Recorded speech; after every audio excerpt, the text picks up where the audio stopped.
క్రీస్తునాథునందు ప్రియులకు సహోదరి సహోదరులారా, ఈ యొక్క క్రీస్తు సందేశమునకు మిమ్మందరినీ కూడా హృదయపూర్వకంగా ఆహ్వానిస్తున్నాము.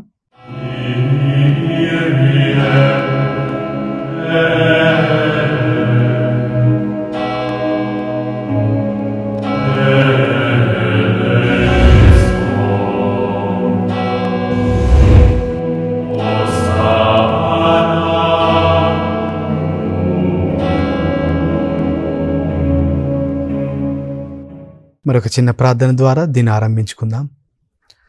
ఓ ప్రభువా, దేవుని యొక్క వాక్కు మమ్మల్ని ఎప్పుడు కూడా మంచి మార్గంలో మంచి విషయాన్ని నడిపిస్తుండగా మీకు వందనాలు. మీ యొక్క వాక్కును మా జీవితంలో అలవర్చుకోవడానికి మాకు సహాయం చేయండి. ఈ యొక్క వాక్కును ఆలకించబోతున్న ప్రతి ఒక్కరిని, మరి ధ్యానిస్తున్నటువంటి మమ్మందరినీ కూడా మీరు దీవించమని ఈ మనల్ని మా నాథుడైన యేసుక్రీస్తు నామమున అడిగి వేడుకొంచున్నాం తండ్రి, amen. Praise the Lord, praise the Lord, hallelujah, hallelujah. ప్రియ సహోదరి సహోదరులారా, క్రీస్తు సందేశంలో ఈ వారం మనం ధ్యానించుకునేటటువంటి అంశం శోధనను జయించడం. ప్రతినిత్యము కూడా మన క్రైస్తవ జీవితాల్లో, మరి ముఖ్యంగా మనం దివ్యబలి పూజను ప్రారంభించుకున్నప్పుడు, లేకపోతే ఆరాధన సమయాలలో, ప్రార్థనా సమయాలలో పశ్చాత్తాప గీతముతో, పాప సంకీర్తన ప్రార్థనతో, మరి పాప సంకీర్తనం అయిపోయిన తర్వాత ఉత్తమ స్థాపన జపముతో దేవుని నుంచి మనం క్షమాపణ అడుగుతూ ఉంటాం. మనం క్షమాపణ అడుగుతున్నాము అంటే మనం పాపం చేస్తున్నటువంటి వ్యక్తులము. అంతేకాదు, మనమందరం కూడా పాపులము. ఈ లోకంలో ఉన్నటువంటి ఏదో ఒక విషయానికి, ఏదో ఒక వస్తువుకు, ఏదో రకమైనటువంటి కోరికలతో మనం కింద పడుతూ లేస్తూ నడుస్తున్నటువంటి జీవితాలు మనవి. మరి ప్రతినిత్యం మనకు ఎదురయ్యే ఈ యొక్క శోధన అంటే ఏమిటి? మరి ఎందుకు ఈ శోధనలు మనకు ఎదురవుతాయి? ఈ శోధనలు ఎదురవుతున్నాయంటే మన దేవుడు మనతో లేడా? దేవుని కన్నా సాతానుకు ఎక్కువ బలం ఉందా? ఎందుకంటే ఈ లోకంలో ఉన్నటువంటి సాతాను ఆలోచనలకు, కోరికలకు మనం గురవుతున్నప్పుడు దేవుడు మనల్ని ఎందుకు రక్షించలేకపోతున్నాడు? లేకపోతే దేవునికి సాతాను కన్నా బలం తక్కువ ఉందా అనేటువంటి ఎన్నో రకమైన ఆలోచనలు మనకు ఎదురుపడుతూ ఉంటాయి, మన మదిలోనికి వస్తూ ఉంటాయి. మరి ముఖ్యంగా ఒక తప్పు చేసి మనందరినీ కూడా ఏలెత్తి నిందిస్తున్నప్పుడు, లేకపోతే మన చుట్టూ ఉన్నటువంటి ప్రతి ఒక్కరూ మన చెడువారినిగా చూస్తున్నప్పుడు ఏం చేయాలో, వారి నుంచి ఎలా తప్పించుకోవాలో అర్థం కాక ఈ పాపం ఏంది, ఈ శోధనలు ఎందుకు వస్తాయి ఇవన్నీ అని ఆలోచనలతో మనము ఎన్నో సందర్భాల్లో ముందుకు వెళ్తూ ఉంటాం. మరి ప్రతినిత్యము ఎదురయ్యేటటువంటి శోధనలను జయించడం మనకంత సరళమైనదా అంటే కాదు అని చెప్పుకోవాలి. కానీ ఖచ్చితమైన విషయం ఏమిటంటే మనందరికీ ప్రతిరోజు కూడా ప్రతినిత్యము శోధనలు ఎదురవుతూ ఉంటాయి. మరి మొట్టమొదటిగా ప్రియ సహోదరి సహోదరుడా, శోధన అనగా ఏమిటి? శోధన అంటే ఒక విశ్వాసి తన యొక్క విశ్వాసం నుంచి బయటకు పోయే విధంగా మనకు ఎదురయ్యేటటువంటి కొన్ని వస్తువులు, కొంతమంది మనుషులు, కొన్ని సమయాలు, కొన్ని క్రియలు విశ్వాసిని విశ్వాసం నుంచి నిర్మూలించడానికి, విశ్వాసం నుంచి తీసివేయడానికి ప్రయత్నించేదే ఒక శోధన. ఇంకొక మాటలో చెప్పుకోవాలంటే ఒక విశ్వాసి పాపం చేయడానికి ప్రేరేపించేటటువంటిది శోధన అని చెప్పుకోవచ్చు. మరి ఈ యొక్క శోధన గురించి మనం నేర్చుకుంటున్నామంటే మొట్టమొదటిగా మన యొక్క ప్రభువు మత్తయి సువార్త 4వ అధ్యాయంలో తను శోధించబడినటువంటి ఒక సంఘటనను మనం తీసుకున్నట్లయితే ఆ యొక్క శోధన గురించి మనం లోతుగా ధ్యానించుకోవచ్చు. ప్రియ సహోదరి సహోదరుడా, యేసు తన 3 సంవత్సరాల బహిరంగ పరిచర్యను ఆరంభించే ముందు శోధింపబడినట్టుగా మనం పరిశుద్ధ గ్రంథంలో వింటూ ఉన్నాం. మత్తయి సువార్త 4వ అధ్యాయము 4 నుంచి 10 వరకు మనం తీసుకుంటే, శోధించబడడానికి ఆ యొక్క 4వ అధ్యాయం 1వ వచనం తీసుకుంటే, అంతటా యేసు సైతానుచే శోధింపబడుటకై ఆత్మ వలన ఎడారికి కొనిపోబడెను. ఈ యొక్క వాక్యం విన్నప్పుడు కొంతమందికి అర్థం కాకపోవచ్చు. ఇదేంది, సైతానుచే శోధింపబడడానికి ఆత్మ అక్కడికి తీసుకువెళ్ళినట్టుగా, ఇది ఎందుకు అనే విషయం మనకు అర్థం కాకపోవచ్చు. ప్రియ సహోదరి సహోదరులారా, ఈ యొక్క శోధన ద్వారా మనకు ఎన్నో లాభాలు ఉన్నాయి, ఎన్నో నష్టాలు ఉన్నాయి, ఎన్నో లాభాలు ఉన్నాయి. ఈ యొక్క శోధనకు గురైనప్పుడు, శోధన జయించలేనటువంటి పరిస్థితుల్లో మనం పాపం చేస్తాం. శోధనకి ఎదురై దాన్ని జయించగలిగినప్పుడు మనం దృఢ విశ్వాసం కలిగినటువంటి వ్యక్తులుగా ఉండగలుగుతాం. మరి యేసు ప్రభు కూడా శోధించబడ్డాడు, మనం కూడా ప్రతిరోజు శోధించబడినప్పుడు మరి యేసు ప్రభుకు నాకు తేడా ఏమిటి అనేటువంటి ప్రశ్న కూడా మనకు సందర్భాల్లో రావచ్చు.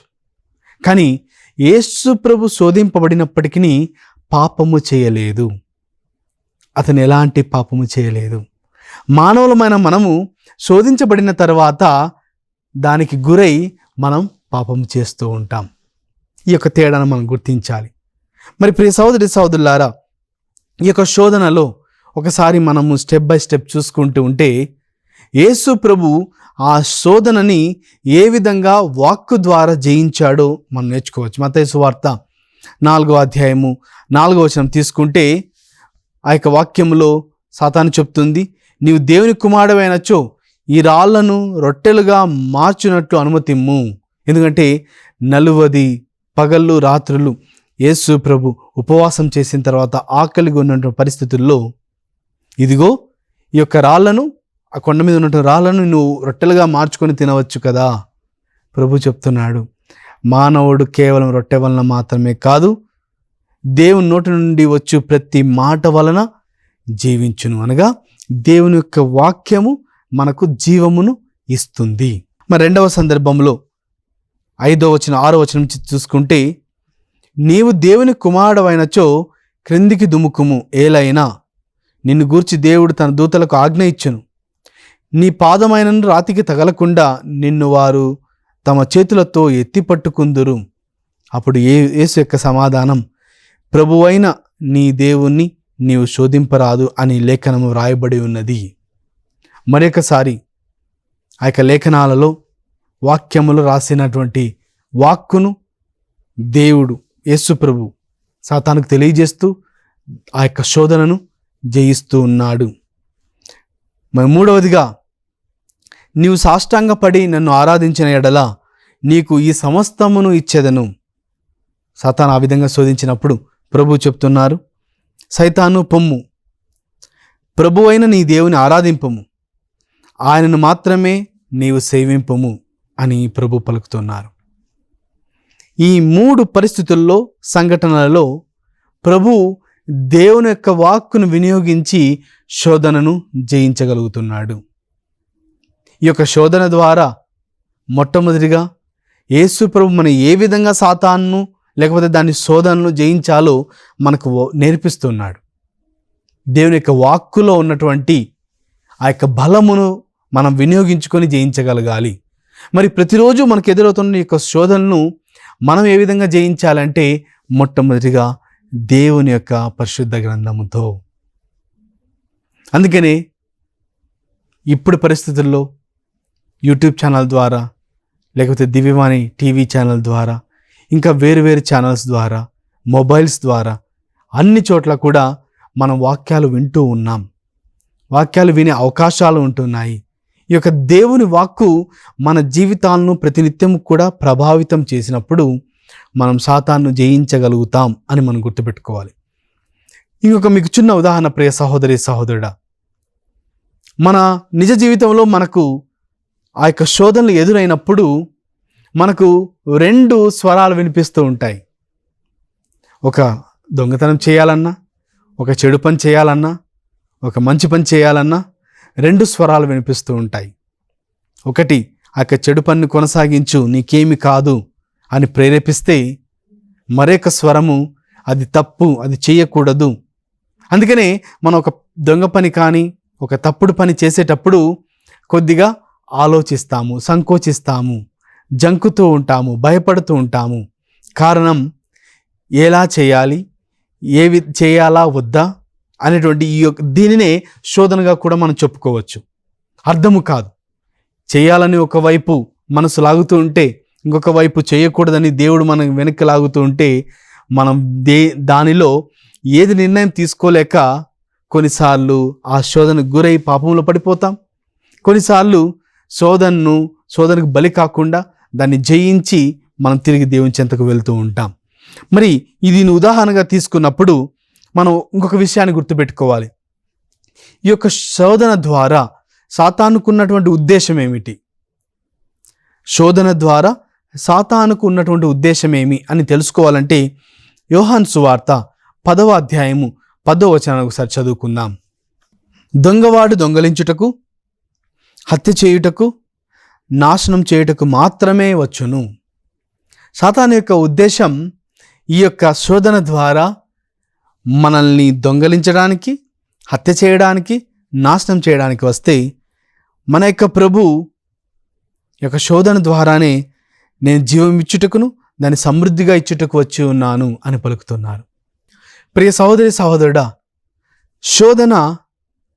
ఈ యొక్క శోధన ద్వారా సాతాను మనల్ని దొంగలించి హత్య చేసి నాశనం చేయడానికి ప్రయత్నిస్తే ఈ యొక్క శోధన ద్వారా దేవుడు మనల్ని సమృద్ధిగా జీవం పొందుకోవడానికి, ముందుకు వెళ్ళడానికి సహాయం చేస్తున్నట్టుగా మనం వాక్యంలో వింటున్నాం.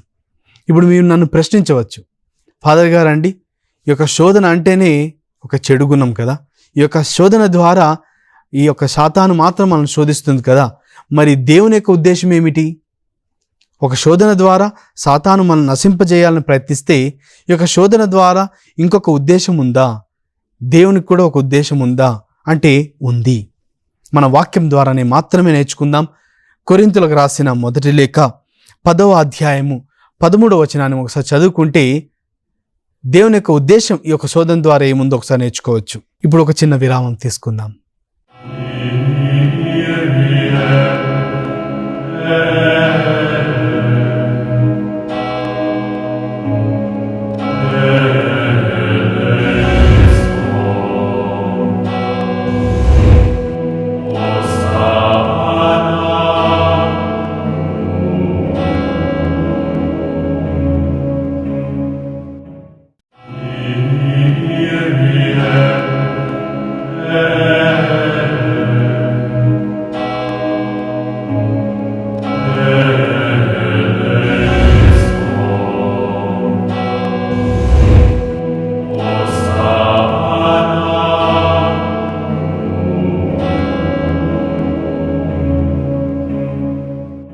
విరామం తర్వాత తిరిగి స్వాగతం.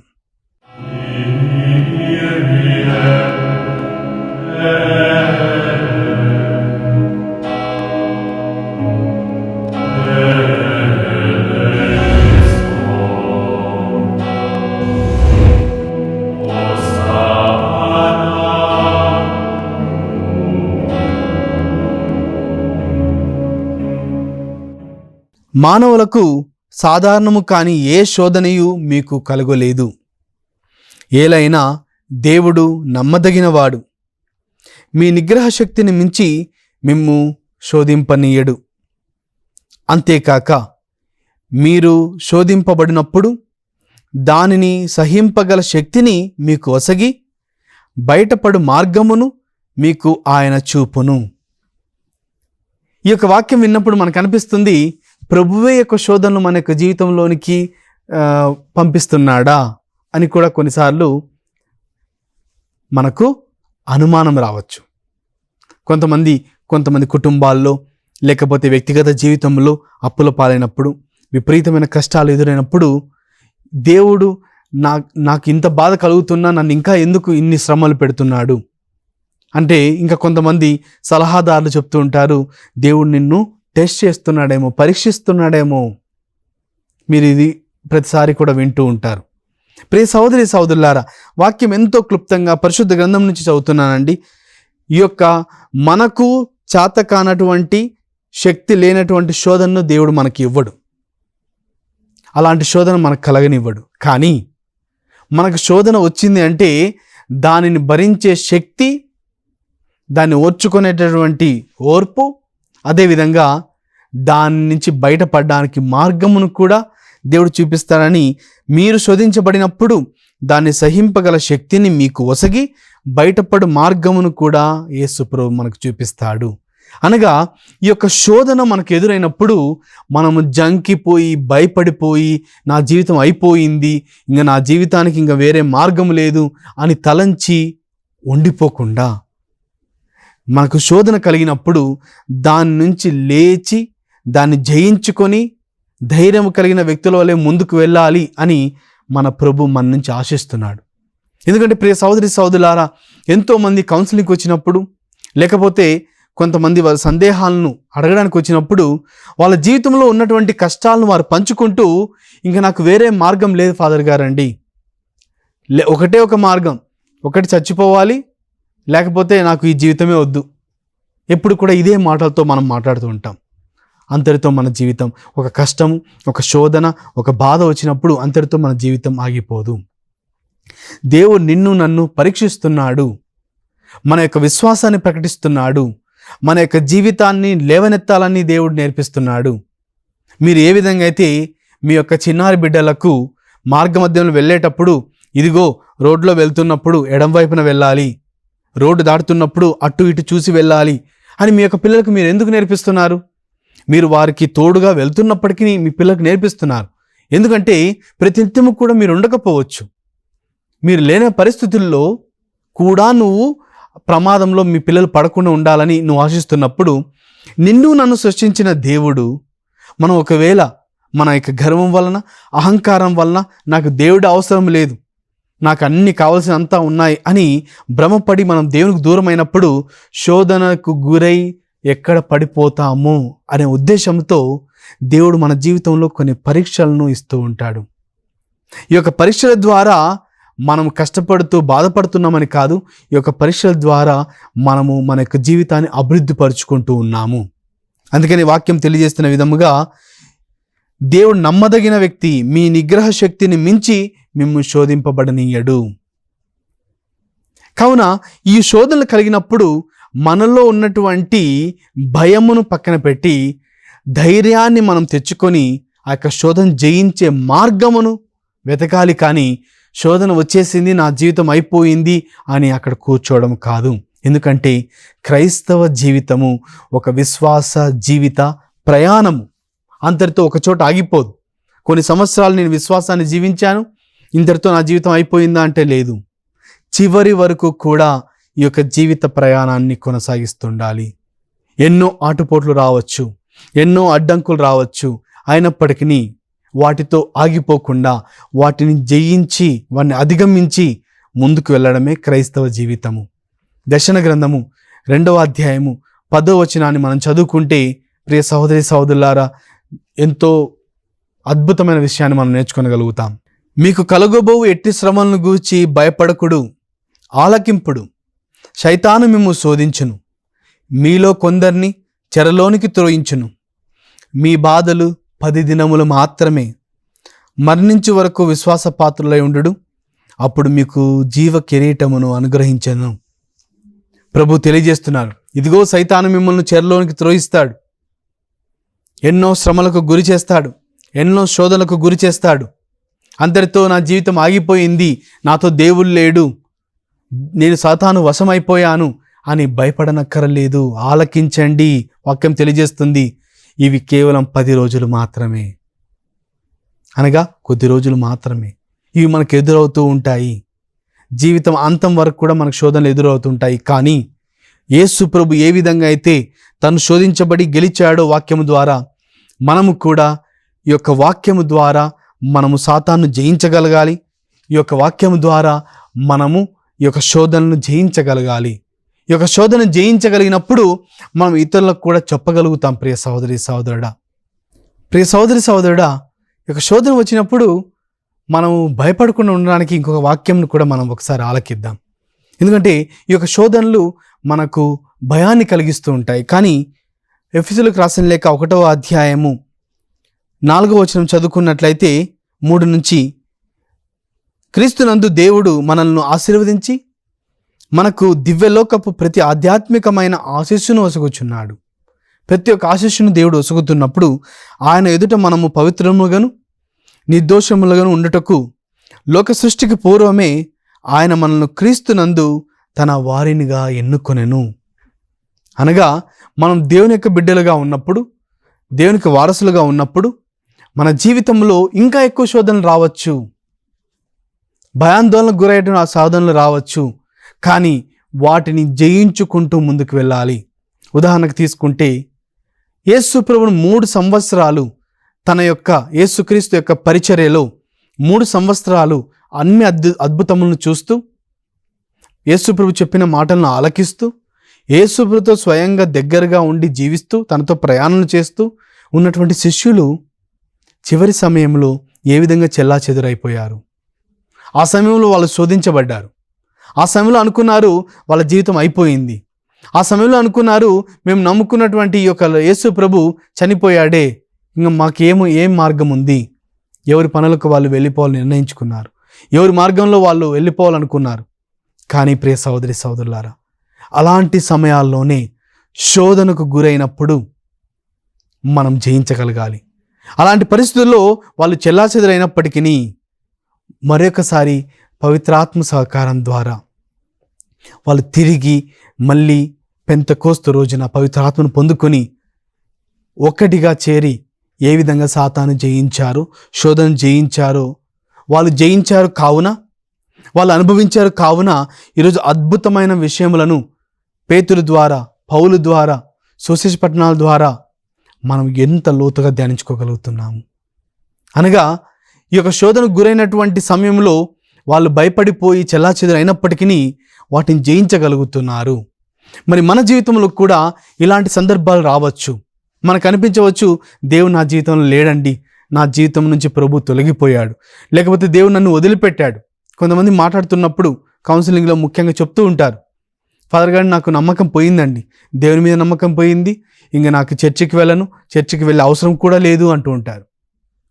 ఒక కష్టం ద్వారా, ఒక బాధ ద్వారా, ఒక శోధన ద్వారా, ఒక తప్పుడు పని ద్వారా నువ్వు పరిపూర్తిగా చెడు వ్యక్తివి కాదు. ఎందుకంటే దేవుడు నిన్ను ఎన్నుకున్నాడు. ఆధ్యాత్మికమైన ఆశీస్సును దేవుడు ఒసగుతున్నాడు. అదేవిధంగా ఎఫెసీయులకు రాసిన లేఖ 1వ అధ్యాయం 5వ వచనం చూసుకుంటే, దేవుడు తనకున్న ప్రేమ వలన క్రీస్తు ద్వారా మనల్ని కుమారులుగా తన చెంత చేర్చుకొనుటకు ఆయన ముందే నిశ్చయించుకొని ఉండెను. ఇది ఆయన సంతోషము, సంకల్పము. దేవునికి సంతోషమైన విషయం ఏంటంటే దేవుని కుమారులుగా మనం ఎంచబడాలి. సాతాను మనల్ని దేవుని కుమారులుగా తీసివేయడానికి ప్రయత్నం చేసినప్పటికీ మనము దేవుని యొక్క బిడ్డలుగా ఉండాలంటే అది దేవుని యొక్క సంతోషము, సంకల్పం. 6వ వచనం తెలియజేస్తుంది, దేవుడు తన కుమారుని ద్వారా మనకు ఉచితముగా వసగిన కృపావరమునకు మనము దేవుని స్తుతింతుము. అంతేకాదండి, దేవుడు మనకు ఆ యొక్క శోధన ద్వారా పడిపోవాలని ఉద్దేశం కాదు. ఆ యొక్క శోధన ద్వారా మనం గట్టిపడతాం. ఆ యొక్క శోధన గురైనప్పుడు మనం సాతాను ఏ విధంగా జయించాలో మనమే సొంతంగా నేర్చుకుంటాం. అంతేకాదు మనము ధైర్యంగా ఉండగలుగుతాం. మరి ఇంకొకసారి పాపం చేయకుండా ఉండడానికి మనకు ఈ యొక్క శోధనలు కూడా సహకరిస్తూ ఉంటాయి. వీటన్నిటితో పాటు మనం వాక్యంలో చదువుకున్న విధంగా ఆ యొక్క దేవాదేవుడు మనకు తన కృపను కూడా మనకు ప్రసాదిస్తున్నాడు. అనగా నువ్వు భరించలేని శోధన నీకు ఎదురవుతుందంటే మన ప్రభు మన పక్కన ఉంటూ ఉన్నాడు. నువ్వు దాన్ని భరించే శక్తి ఉందనుకో, దేవుడు నీకు నువ్వంతకు నువ్వే జయించడానికి దేవుడు నీకు ఒక గుణపాఠాన్ని నేర్పిస్తూ ఉన్నాడు. కావున ఈ యొక్క శోధనలు జయించాలనేది ఒక రోజుతో ఏదో వినేసి వాక్యం చదివేసి నేను సాతాను జయించగలుగుతాం అని చెప్పుకోవడం కాదండి. ఇది ప్రతిరోజు చేయవలసిన ప్రక్రియ. వాక్యం వింటున్నాం, వాక్యం వింటూ ఈ యొక్క వాక్యం ద్వారా మనం సాతాను ప్రతినిత్యము కూడా జయించడానికి మనం నేర్చుకోవాలి. నేర్చుకోవడం మాత్రమే కాదు, మనలో నిర్దిష్టమైనటువంటి ఆ యొక్క విశ్వాసముతో, బలముతో ప్రతినిత్యము కూడా మనల్ని మనం మననం చేసుకోవాలి.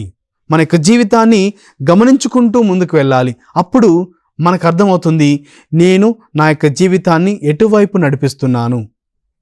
ఒకవేళ నా మార్గము సరైన మార్గముగా లేదు అని అనిపించినట్లయితే మనం దాన్ని సర్దు చేసుకొని తిరిగి దేవుని యొక్క మార్గంలో నడిచే బిడ్డలుగా తయారు కావాలి.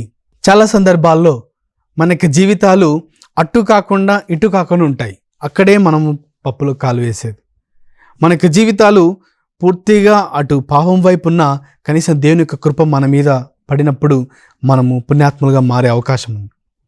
లేదు అటు సన్మార్గంలో ఉంటామా అంటే లేదు, మనం ఇటు పడుతూ ఉంటాం, ఇటు పడుతూ ఉంటాం. మనకి అందుకనే వాక్యం తెలియజేస్తుంది. దర్శన గ్రంథము 3వ అధ్యాయము 15వ వచనం చదువుకుంటే, నీ కృత్యములు నాకు తెలియను. మన యొక్క కార్యక్రమాలు, మన యొక్క క్రియలు దేవునికి తెలియను. నీవు చల్లగానైనను వేడిగానైనను లేవు. నీవు ఆ రెండింటిలో ఏదియో ఒకటైనను ఎంతయో బాగుండేది. వాక్యమే స్వయంగా తెలియజేస్తుంది. నువ్వు అటు కాకుండా ఇటు కాకుండా రోడ్డు మధ్యలో నడుస్తామంటే కుదురుతుందా? లేకపోతే తెలుగులో ఇంకొక సామెత ఉంది, నాకు అవ్వ కావాలి బువ్వ కావాలంటే సాధ్యమా?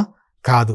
ప్రియ సహోదరి సహోదరులారా, మన యొక్క జీవితాలు ఎన్నో సందర్భాల్లో ఇటు పడుతూ ఉన్నప్పుడు దేవుడు మనకు తెలియజేస్తున్నాడు, నీ యొక్క మార్గము ఇటు వెళ్తున్నావు, ఇటు వెళ్తున్నట్లయితే దాన్ని గమనించుకొని వెళ్ళు. అప్పుడు దేవుని యొక్క కృప ద్వారా నువ్వు మంచి మార్గం నడిచే వ్యక్తి అవుతావు. లేదా ఈ యొక్క మార్గంలో ఉన్నావా, నువ్వు ప్రతినిత్యం శోధించబడుతూ ఉంటావు.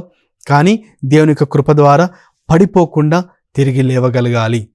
ప్రియ సహోదరి సహోదరులారా, ఈ యొక్క శోధనలు మన జీవితంకి ఎదురైనప్పుడు మొట్టమొదటిగా దేనికి భయపడనక్కర్లేదు. ఈ యొక్క శోధన విపరీతమైన శోధనగా కూడా ఉండొచ్చు. చివరికి మన కుటుంబంలో అల్లకల్లోలమయ్యే పరిస్థితులు రావచ్చు, పూర్తిగా అనారోగ్య పరిస్థితులు కావచ్చు, పూర్తిగా ఆర్థిక ఇబ్బందులలో కావచ్చు. కానీ ఈ యొక్క శోధనకు భయపడనక్కర్లేదు. ఎందుకంటే నువ్వు భరించలేని శోధన అయితే ప్రభు నీకు ఇవ్వడు.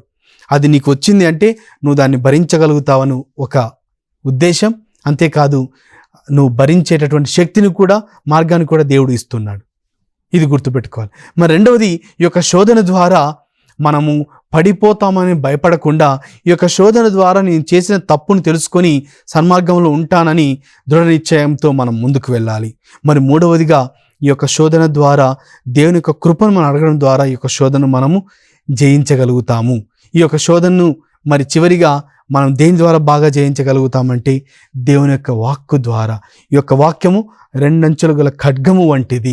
కావున ఈ యొక్క వాక్యాన్ని మన కుటుంబంలో పిల్లలకు నేర్పిస్తూ మననం చేసుకుంటూ దేవుని యొక్క వాక్కును ఆలకిద్దాం, ఈ యొక్క శోధనలు జయిద్దాం, దేవుని యొక్క బిడ్డలుగా జీవిద్దాం.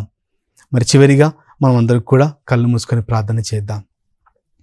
ఓ ప్రభువా, మా జీవితంలో ఎదురయ్యే ప్రతి నిత్యము శోధనలను జయించడానికి మీరు ఇచ్చినటువంటి వాక్కు ద్వారా, కృప ద్వారా మీకు వందనాలు. మానవులమైన మేము మానవులకు ఉన్నటువంటి లోపము వలన ఎన్నో సందర్భాలు పడిపోయినప్పటికీ మీరు తిరిగి మమ్మల్ని సన్మార్గంలో నడిపిస్తున్నారు. మీకు వందనాలు ప్రభువా. వాక్యం ఆలకించిన ప్రతి బిడ్డను కూడా దీవించండి.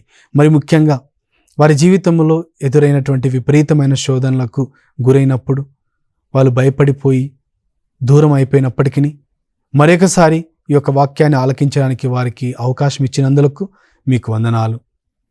మీ యొక్క బలముతో, మీ యొక్క శక్తితో మమ్మల్ని నింపి మీ యొక్క బిడ్డలుగా తీర్చిదిద్దమని ఈ యొక్క మనల్ని మా నాథుడైన యేసుక్రీస్తు నామమున అడిగి వేడుకొంచున్నాం తండ్రి, ఆమెన్. ప్రియ సహోదరి సహోదరుడా, వచ్చే వారం ఇదే సమయానికి మరొక అంశం ద్వారా దేవుని వాక్కును ఆలకిద్దాం. దేవుడు మిమ్మల్ని అందరినీ కూడా దీవించాలని ప్రార్థన చేస్తున్నాం. May God bless all of you.